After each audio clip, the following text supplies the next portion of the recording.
Welcome, everyone, to another edition of Flashpoint. Where's the spark that's going to ignite the world? With me, of course, Stephen Ben Noon. How are you, Stephen? Oh, always excited to be here, that's for sure. Wonderful, wonderful. All right, let's get started. We're going to start on a report that was, well, something from a few years back that is now extremely current. It involves the Chinese, and it involves something called the Hoatian report. So, Stephen, would you introduce that? Yes, I will, Bonnie. Back in 2005, December 2005, China uh, had one of their leaders at the time, who in fact was the leader of China, I think until 2012, was I don't know if you pronounce his name Shi Hotan or Chi Hotan. It's CHI, is how you spell his first name, and his last name is spelled Haotian. Hoshian maybe is the pronunciation for the last name. I apologize for any of our Chinese listeners that might be listening in that if I mispronounced his name. But at any rate, he had given a speech directly. He was the vice chairman of Chinese Military Commission at the time that he gave this speech, and it was supposedly, at least in his mind, this was not being recorded to where it would ever go out to the general public. This was supposed to be amongst the military elite, and that's the way it was going to stay. But someone recorded this, and of course, that was later given into the hands of the Americans, and it was translated from Chinese into the English language. And although this is from 2005, the reason why I felt the need for us to bring this up today, Bonnie, is because there are so many things happening in the world on a global stage, and China is very much always in the topic of discussion, but yet at the same time, China has a very um, reserved attitude, militarily, etc., on getting involved, but yet is building up a very massive military. And I think also, Bonnie, I think something I should state from the very beginning, because this is going to get very, very tense as I share this information that's in this. I got a 20-page document sitting in front of me, but we have to remember too that we have a lot of Chinese Americans that are wonderful people, and we have a lot of Chinese Christians, and they may or may not be Christians that are Chinese, but they're just good people that live in this nation. Just like in China, even though it is ran by a communist regime, there are a lot of good Chinese people. And so I don't want anyone to take this report here, look at this, and then walk down the street and look at someone that appears to be Chinese or Filipino or Japanese or any other Eastern culture and look down upon these people because of this. We have to remember that the speech was made by one man, and it was made to a group that is very communistic, the CPC, Chinese Communistic Party, or the CCP, as it's known for the most part, in its initials there. Uh, this is a very elite group that run this nation and keep the people suppressed. And at the same time, there are many Chinese that have wanted to liberate their nation from communism and have been unable to do so, going all the way back to Tiananmen Square, which is probably the last real big event where democracy tried to prevail, and it was crushed down by the Chinese government very rapidly. And that is a global situation. That's what happened in this country. We thought we had a rebel in Trump, not so sure, but at least he was better than the alternative. And but that's the reason we only have a two-party system, is because both parties can be manipulated. But if they get any more than two parties, then the manipulation's a lot harder. So, what you just said is true for in most countries in the world. That's right, Bonnie. And some things before we actually go into this article here that I just want to bring to our listeners' attention, and it's one of the reasons why I felt the need to bring this up today. We can go as recent as the G20, when President Donald Trump was sitting across the table from President Xi Jinping, and Xi Jinping is smiling from ear to ear, and several of his other counterparts with smiles on their faces, while President Trump is trying to pressure Xi Jinping into purchasing farm products. And he did this on the side. It was brought out in this article on the South China Morning Post. It says Donald Trump pushed Xi Jinping to commit to buying U.S. farm goods at the G20, but Xi avoided a firm pledge. And as you read through the article there, we see that President Trump trying to negotiate, trying to keep the economy here in America going. As you mentioned earlier, he was definitely better than the alternative during the election of 2016, where we facing Hillary Clinton or Donald Trump. Although I have a lot of reservations about President Trump, at the same time, I realize when it comes to economics, he is trying to make a difference in the world and trying to get better deals for the U.S. people. But at the same time, I think we have buried ourselves so deep into debt with these other nations that they know they still call the shots. And China being that one example, they own more of our junk bonds than any other nation in the world does.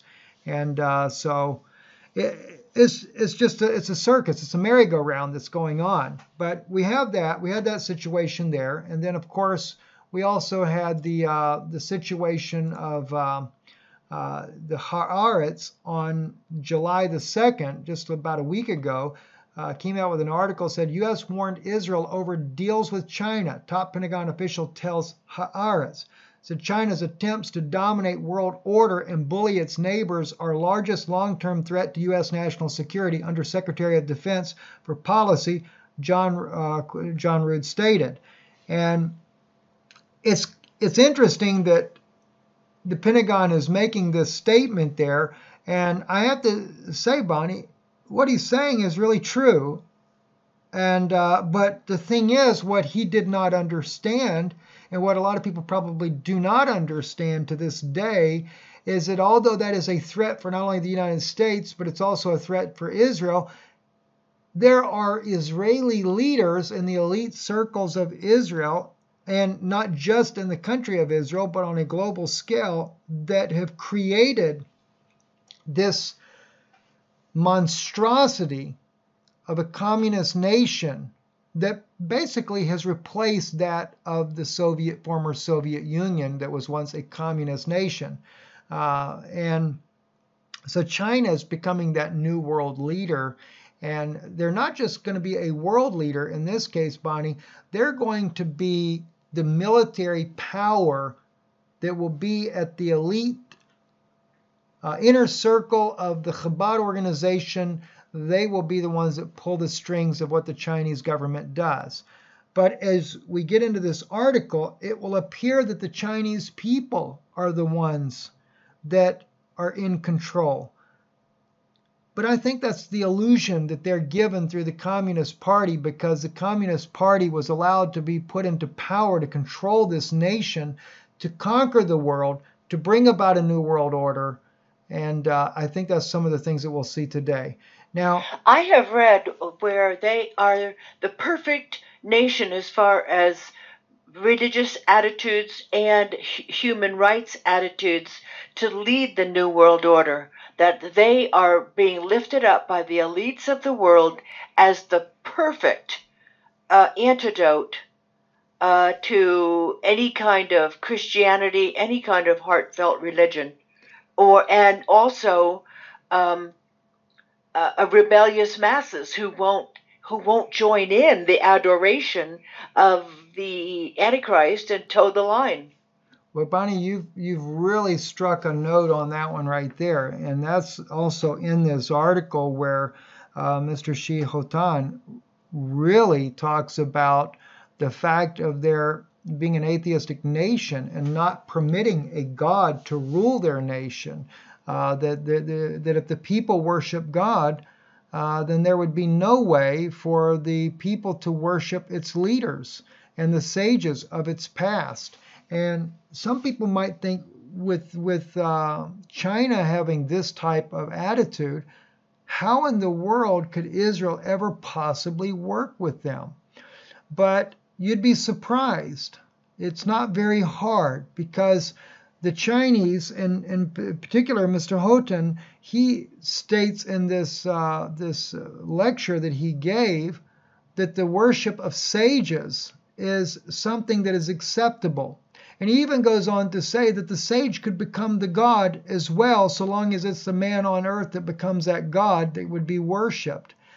Well, in Judaism, this is something, and I hate to say it because I know some people might take offense to it, but in Judaism, under certain Orthodox extreme groups there, this practice still goes on to this day. There are I have to call it a worship of sages because, like in the case of Menachem Schneerson, the people go to his grave and they pray to him, believing that if they pray at his grave, that there will be a specific blessing. Now, this is not something that is believed by all Jews, by no means, but it gives an open, or I should say, it gives a similarity to the mindset of communism. I don't want to say the mindset of Chinese, and I don't want to say the mindset of Jews, because that's not the mindset of all Jews, nor of all Chinese. Just as in the case of Russia, when Russia was under communism, under Stalin and Lenin, it was not the mindset of the Russian people. There were still, even though communism had killed 66 million Christians in Russia, the Russian Orthodox Church survived one of the longest Holocausts in the history of all of Russia. They did survive, and they came out and were still able to continue on with Christianity when it was almost completely destroyed. China is doing this very similar situation now, even though there has been Christian believers that have been popping up inside of China, and in fact, several of our messages were translated into Chinese, not into the written language, but actually dubbed over for the Chinese people. And I do know there is one very large group of Chinese believers in China that actually listens to our broadcast, but that's not an easy thing for them to do. That had to be done very covertly because the Chinese government would end up putting them all in prison, although their church was destroyed by the government not too long ago. But they're getting to the main point of what we're looking at, Bonnie, is that besides some of the articles I brought up here, we can also look at the article back in January from the Times of Israel, the Haifa port, China, the conundrum, in context, where China is set to take over the port of Haifa in 2021. And also they are now constructing the port at Ashkelon. To be two major ports for Israel. And of course, China was involved heavily in the reconstruction efforts, rebuilding of the port of Haifa, which if you do any research on that port, what's really interesting is that the port in Haifa, there was no one that bid on the reconstruction of this port except China. And China was awarded it. In fact, it was so much of an issue that it came up in newspapers in Israel, so that when it come time for the bidding of the reconstruction of the port of Ashkelon, or the building of the port of Ashkelon, I should say, not a reconstruction effort, but a building of that port, there were about 5 different companies that bid for that job, and of course China got it again. And this became such an issue because I made a major to-do on Israeli News Live about the port of Haifa and China's control of this port, that people that were in the circles of the Israeli intelligence contacted me and asked me to stop speaking evil about the Chinese government, and that I should say good things about the Chinese, because after all, as I was told, the Chinese will be the new world's superpower, and that America was finished. Yep, and that will happen. That is what I heard a broadcast, and this was in interesting 2005, because I heard it before 2005, that in 2005, China would surpass the United States militarily. Well, and that's very true. In fact, now, Bonnie, we are no longer the world's greatest air force on the planet any longer. And this was something that was brought up, and I saw this report in an analyzing report that if we were to go to war with Iran, we would not have the superiority of the air as we did during the Iraq War. China and Russia together with their two air forces surpass what we have. And they look at that because China and Russia currently are allies far closer than we are with China or Russia. These two nations are very much are working together. And so this is where the problem comes in. And but going, the thing is too, Bonnie, that we have to keep in mind before I get, well, I'll tell you what, I'm going to go into the report a little bit, and then I'm going to come back to the issue about how China became a global power, because that had a lot to do with wealthy Jewish Americans. And we've discussed it before here, but we're going to discuss it again. Let me take you through some highlighted points that I've done in this 20-page article. One of the first things that Mr. Shi Hotan states in the third paragraph of his speech, he says the central issue. Well, let me first put this into context. There had been a survey done amongst the military of China. And the survey was to find out whether the Chinese fighters were willing to kill women and children. Did we lose it, Bonnie? I'm here, okay. And that was strange. That was strange. That was very strange. I didn't see anybody calling in, but it was very strange. Okay, I'll continue on then. Okay, we can only assume we're being monitored, and that has happened before. Oh, yes. It seems like I'm being red flagged all the time now. Well, that time when you texted me before our interview to leave my PHONE out in another room. Yes. My computer was broken into by outside broadband and accessed. What do you know? Yeah. They wanted to know what we were talking about, Bonnie. Yeah, they did, and they wanted to probably plant a monitoring device on my computer. Well, what's really sad is they're desperate to know why and what I say to people. I've had them literally send spies my direction, and I can't say 100%, but the questions that would be asked to me by some people that I've met are just too obvious that they're trying to figure out certain things about me. I'm surprised that they know so little about me in certain respects that it makes them nervous. But at any rate, my complete objective is for the well-being of our nation. That's right, to warn the body. Exactly. To warn the body. I mean, I think the nation is lost, Stephen. Yes. The body, though, will be rejuvenated. Yes. The thing is, when it comes to because I know how things are when they spy on you, they want to know your objective. What are you planning? What are you plotting? Well, I'm not planning and plotting anything.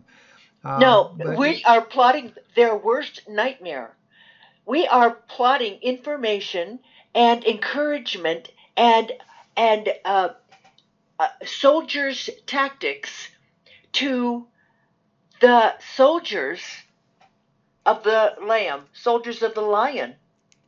Yes, and that's. Pray and repent and pray. That's right. Read your Bible. Those are for the soldiers. Those aren't for everybody out there. That's for those who volunteer, just like Isaiah did. Here am I, send me. And we don't take our orders from man because we know this world will pass away. We take our orders. So we are their worst their worst nightmare, and they know it. The ones that want to have the world domination, that's exactly right. But as far as when the government is trying to find out, are you planning some kind of coup or some kind of nonsense like that? No, there's no need in it. I mean, I always go back and look. Abraham was looking for a city whose builder and maker was God. If God is the builder and maker of the city, it certainly isn't on this earth, is it? That's right. There you go. So there's no need in that whatsoever. But to educate people, let them know what's really going on. Absolutely. And no doubt there's many politicians as well that would concur with the fact that China is a threat to the national security of this country. And people need to be aware, Bonnie, because when it comes down to it, this document that lays in front of me is the single strongest evidence there is for a armed American people to be able to have their guns, regardless of what type of shenanigans that some of these entities in this country pull that try to get to disarm this nation. This nation needs to be armed, because otherwise, if the Chinese ever carry out, that is the communist Chinese that are trying to carry these things out, if they ever carry out in this nation what they're wanting to do, the only thing that would really stand in their way would be an armed American public, to where they can protect their own property, their own lives, their own families from an invading army like that. And so, Christians have had dreams that they come in the middle of the night in big trucks that are they're incinerators. This is after martial law has been declared in this country. They say, we will kill you and your family. I mean, they're armed. Those who are on the red list, they're killed immediately and they're incinerated. Women and children, some of those women are also incinerated. The rest are taken away in the New World Order paddy wagon. So, according to some of the dreams, they're not going to bother that they're aiming for martial law. They know they can't disarm us, but they're going to come in the middle of the night.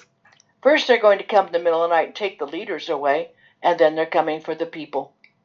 that's exactly right, Bonnie. And I've heard that right out of D.C. myself. So we know it's coming, and there's no doubt about it. So, but listen, if you, I think probably your best survival rate is to be away from urban areas.